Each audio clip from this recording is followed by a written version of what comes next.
कृपा सिंधु नर रूप हरि महामोहतम पुंज जस बचन रवि कर निकर धन्य धन्य सद्गुरु सुखदाम महिमा कही न जाय जो कछु कहूँ तुमरे कृपा मोते कछु न बसा। बोलिए प्रेम से श्री सद्गुरु महाराज की जय। श्री सद्गुरु महाराज की जय। श्री सद्गुरु महाराज की जय। त्रैलोक के पावन प्रातः स्मरणीय अनंत श्री विभूषित परमराध्य सद्गुरु महाराज के पाद पद्मों में कोटि कोटि बार नमन। निवास में विराजमान पूज्य स्वामी दिनेशानंद जी महाराज के चरण कमलों में कोटि कोटि बार नमन। मंच पर आसीन हमारे पूज्य स्वामी कृष्णानंद बाबा के चरण कमलों में कोटि कोटि बार नमन। हमारे मंच संचालक के भी चरणों में कोटि कोटि बार नमन। सत्संग में आए हुए सत्संग प्रेमी महान भाव माता एवं भक्तिमती बहनों सबों के अंदर विराजमान परमपिता परमात्मा को कोटि कोटि बार नमन। आज हमारे शैलेंद्र बाबू यह गृह प्रवेश के द्वारा यह ज्ञान यज्ञ करवा रहे हैं। हम लोग इस ज्ञान यज्ञ में कल से ही श्रवण कर रहे हैं। हमारे शैलेंद्र बाबू इस गृह प्रवेश में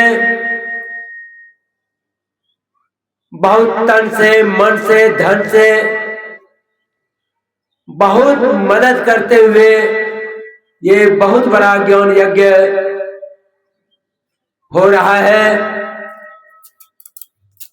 कहा जाता है कि भगवान शिव जी से माता पार्वती कहते हैं, हे स्वामी जी आप अवघड़ दानी हैं, सबके लिए मकान दलान जो इच्छा करता है वह आप उन्हें आशीर्वाद देकर के पूर्ण करते हैं। लेकिन हे स्वामी जी कभी आप अपने लिए कुछ सोचे? रात दिन झोपड़ी में रहते हैं। भगवान शिव जी कहते हैं संसार का उपकार करना ही मेरा धर्म है, इसलिए पहले संसार को पूरा करना पड़ता है। माता पार्वती कहती है नहीं, अपने लिए भी कुछ सोचना चाहिए। बहुत कहने के बाद भगवान शिव जी ने माता पार्वती के कहने पर एक समुद्र के किनारे विश्वकर्मा के द्वारा बहुत सुंदर मकान बनाए। इतना सुंदर मकान बनाए, संसार तो लोग ईटा का मकान बनाते हैं, अब भगवान शिव जी सोना का मकान बनाए। इतने बड़े नगर बसाए, देखने लायक नगर हुआ। उस गृह प्रवेश करने के लिए भगवान शिव जी ने विश्रवा मुनि को बुलाया था।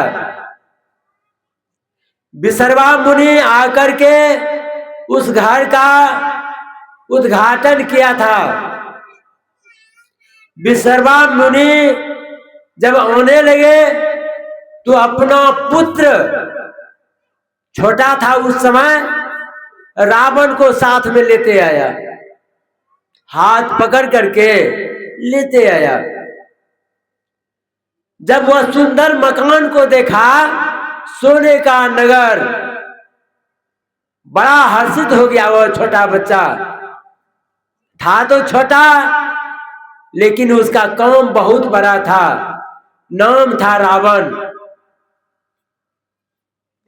वह मकान देख करके रावण रोने लगा। अब भगवान शिव जी ने बार बार समझावे कि बाबू बोलो क्या चाहिए तुमको। भगवान शिव जी ने कभी सेब देते थे हाथ में, कभी नारंगी देते थे, कभी केला देते थे, कभी मिठाई देते थे, लेकिन बच्चा चुप नहीं रहता था। मुझे यह सब नहीं चाहिए। भगवान शिव जी ने कहा बोलो बाबू क्या चाहते हो तुम, क्या मांगते हो। जो मांगेगा वह दे देंगे तुमको हम। भगवान शिव जी के मुख से निकल गया, जो तुम मांगेगा वह तुमको हम दे देंगे। वह रावण बड़ा बुद्धिमान था तो बचपन में, लेकिन बड़ी बुद्धिमती। वह रावण कहता है, थोड़ा सा बगल बैठे। वह रावण कहता है कि भगवान यदि आप देना चाहते हैं तो मुझे यही मकान दे दीजिए। अब देखिए, ये तो भगवान शिव जी कभी मकान बनाते नहीं थे। माता पार्वती के कहने पर बहुत प्रयास करने के बाद भगवान शिव जी ने मकान बनाए थे। सोना का महल, रुपए की छाजा, बताइए इतना सुंदर मकान बनाए थे। बहुत कहने पर बनाए थे भगवान शिव जी ने। वह मकान रावण ने मांग लिया। मुख से निकला हुआ वचन भगवान शिव जी ने कहा जा रावण, मैं तुमको यह दान करता हूं। वह सुंदर मकान को दान कर दिए। माता पार्वती को जब मालूम हुआ, कभी बनाते नहीं थे, अब बनाए भी तो यह घर दानी है, या जाकर के दान कर दिए। गुस्सा में आकर माता पार्वती ने कहा हे रावण, जो मकान तुमने दान में लिया है, इस मकान में तुम कभी चैन से सो नहीं सकेगा। श्राप दे दिया माता पार्वती ने रावण को। वही श्राप लग गया। 1,00,000 पुत्र 1,25,00,000 नाती, ता रावण घर दिया न बाती। कोई दीप जलाने वाला नहीं बचा। माता पार्वती ने श्राप दे दिया रावण को। देखिए, इसलिए पंडित जो होते हैं कभी तो सत्संग करते नहीं है, कभी गुरु महाराज के शरण में आया नहीं है। आखिर लोभ छूटेगा कहां से? तो कहा यही मकान दे दीजिए। देखिए, विसर्वा मुनि का बेटा रावण मकान ले लिया, श्राप लग गया, कोई रोने वाला तक नहीं बचा। इसलिए सत्संग जीवन में करना चाहिए। सत्संग जीवन को उद्धार करता है। कहा विद्या ददाति विनयम, विनया ददाति पात्रम, पात्रत्वाद धर्मोपनोति, धनाद मन तथा सुखम। विद्या मनुष्य को विनय देती है, विनय से सत्पात्र होते हैं, सत्पात्र से मनुष्य धनवान बनते हैं, धन को प्राप्त करते हैं। जब धन प्राप्त होता है तो मानव दान करते हैं, और दान से धर्म बनता है। देखिए, हस्तो दान भी वर्जितो सारस्वद्रोहिनो नेत्रे साध्वी लोके नेंडहिते पादो न तीर्थ गतो हो अन्या आयार्जित वित्पूर्ण तुंगं सिरो रे रे जम्बुक मुंच मुंच सहसा सुनिन अपु जिन्होंने इस आंख से जीवन में कभी साधु का दर्शन नहीं किया, जिन्होंने इस हाथ से साधु को दान नहीं किया, जिन्होंने पैर से चल करके कभी सत्संग तीर्थ नहीं गया, अरे मूर्ख है, तुम्हारा मनुष्य शरीर में जन्म लेना बेकार है। अरे धूर्त, तुम्हारा मुंह देखने में पाप लगता है। चाणक्य कहते हैं ऐसे मनुष्य को जन्म लेना और मुंह देखना पाप लगता है, जिन्होंने कभी साधु महात्मा को दर्शन नहीं किया, साधु महात्मा को दान नहीं किया, जिसका मस्तक साधु के चरण में नहीं गिरा, ऐसे व्यक्ति को दर्शन करना व्यर्थ है, पाप लगता है। इसलिए कहा दुर्लभ तैत्रय में वेद देवानुग्रह हेतुकम मनुष्यत्वा मुमुक्षुत्वा महापुरुष संशय। जीवन में 3 चीज दुर्लभ है, मनुष्य शरीर, मुक्ति का मार्ग, साधु का दर्शन बड़ी मुश्किल से होता है। अभी भगवान शिव और ब्रह्मा जी के संवाद को हम लोग सुन रहे थे। ब्रह्मा जी को संशय उत्पन्न हुआ था, ज्ञान बड़ा है कि योग बड़ा है।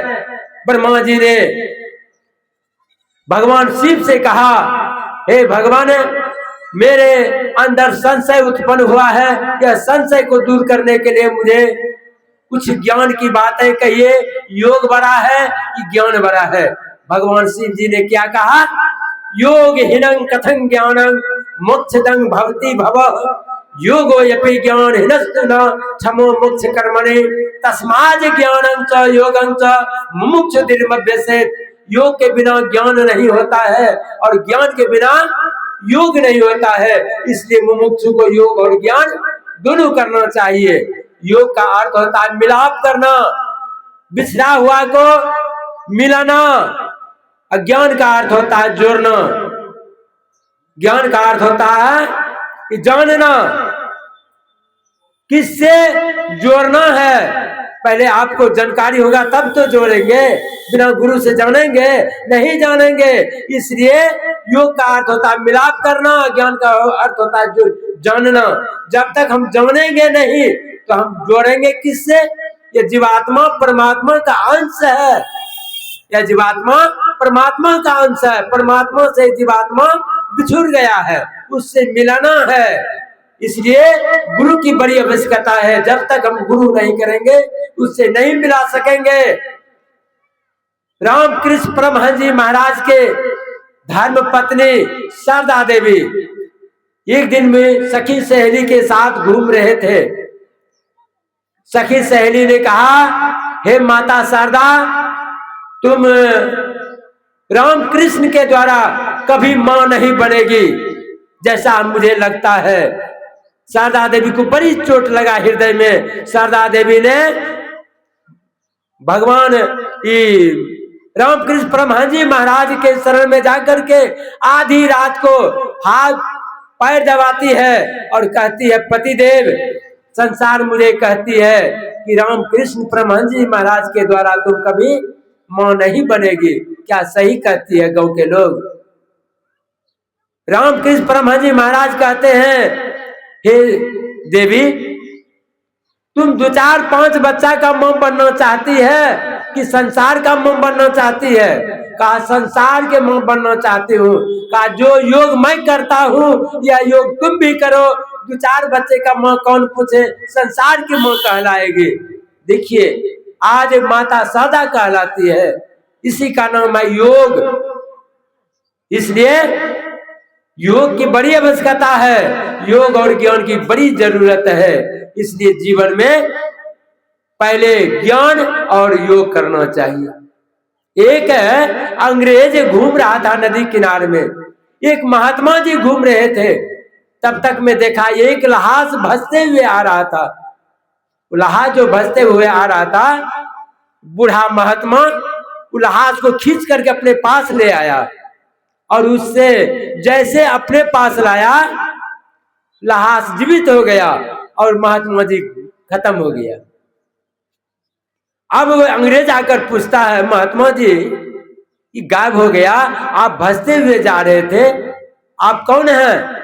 तो लहास कहता है कि मैं वही महात्मा हूं, वही महात्मा हूं मेरा शरीर जर्जर हो गया था, चल फिर नहीं चल रहा था, इसलिए मैं इस शरीर से उस मोटा ताजा जवान शरीर में मैंने प्रवेश कर गया। अब कुछ दिन और प्रचार प्रसार करना है, इसी का नाम है योग। योग के बिना ज्ञान नहीं होता। हमारे परमराज गुरु महाराज का जब हिरण्यों का ऑपरेशन हो रहा था, डॉक्टर ने कहा था, जब नशा देने लगा, कहा कोई जरूरी नहीं नशा का सेवन करना, अधिक को हो तो मैं शरीर से निकल जाता हूँ। गुरु महाराज शरीर से निकल गए, ऑपरेशन हुआ, 7-8 घंटा के बाद में शरीर में प्रवेश किया। हाहाकार मच गया भागलपुर में, बड़ा बड़ा डॉक्टर आकर के जांच करने लगा। अब पूज्य बाबा नहीं है शरीर में, शरीर खत्म हो गया। यह कहने लगा, जब 7-8 घंटा के बाद में शरीर में प्रवेश किया, हाहाकार मच गया।